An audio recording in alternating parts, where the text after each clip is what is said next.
Congratulations, class. You've made it. This is your final week. And as I mentioned last week, there's no new content. It's just an opportunity for you to look back and think about how the course has been. And so, it's it's been kind of a tough summer term. Um, you know how busy you've been and having kids getting out of school. Most of you have kids still at home, and so it kind of offers a new challenge and adjustment to your schedules.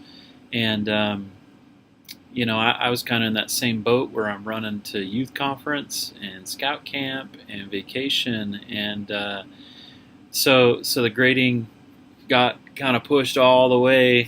Some of those weeks all the way to that seven day period where I'm supposed to have them done by. So we've made it. We have made it through the course, and so as I kind of thought about what I wanted to share with you in regards to these final comments, my mind just kind of jumped to President Eyring's talk from several years ago, where he talked about that journal that he kept, where he wanted to see the hand of the Lord in his life. He told the story about coming home and was it his dad or his father-in-law that was doing some work in his yard, and it just kind of really hit him that there's good things every day that are happening, and so kind of put that cap on or approach this last week with that idea that kind of look back and reflect upon and look at your notes and all the things that you've done and the Provident Living Project, and just really ask God, say, what have I learned?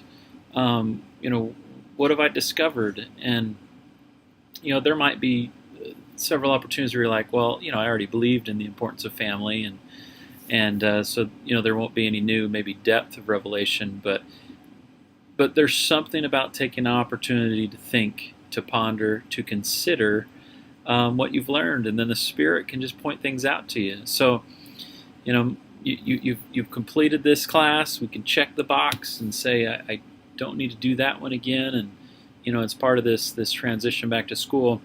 But really, what you should do is just say, what am I going to be? Don't you just love that last week where we got to remember that there is a difference between having a testimony and being converted. And so, conversion would be that idea is that you're going to act as a disciple scholar, that you're going to take what you've learned, you're going to implement it, and you're going to teach others, you're going to share. So whether it be inside the home with your family, your extended family, your ward family, or just anyone that you come in contact with.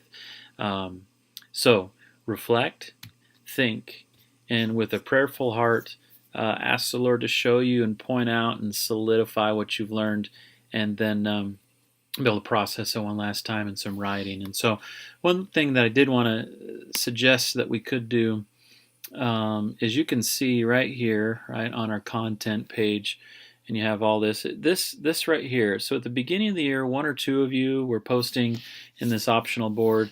So to clarify, this is not an assignment. You're not going to be graded, but those of you that would like, it'd be nice if you got into this discussion board and just shared with your online community things that you've learned. And so we met each other at the beginning of the school year, and then you've been on your own with your gathering group ever since.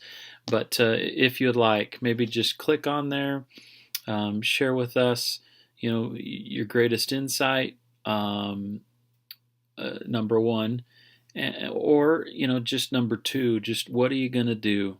What are you going to do now moving forward? How are you going to act upon and apply the things you've learned this term? So it's been an honor and a privilege to get to know you. I don't know how well you've got to know me, but with your submissions, your homework, your ponderings, you are a group of faithful Latter-day Saints, and I hope that God will continue to offer and give you strength and support you in your goodness and your desire to raise your families and to be great members of the church.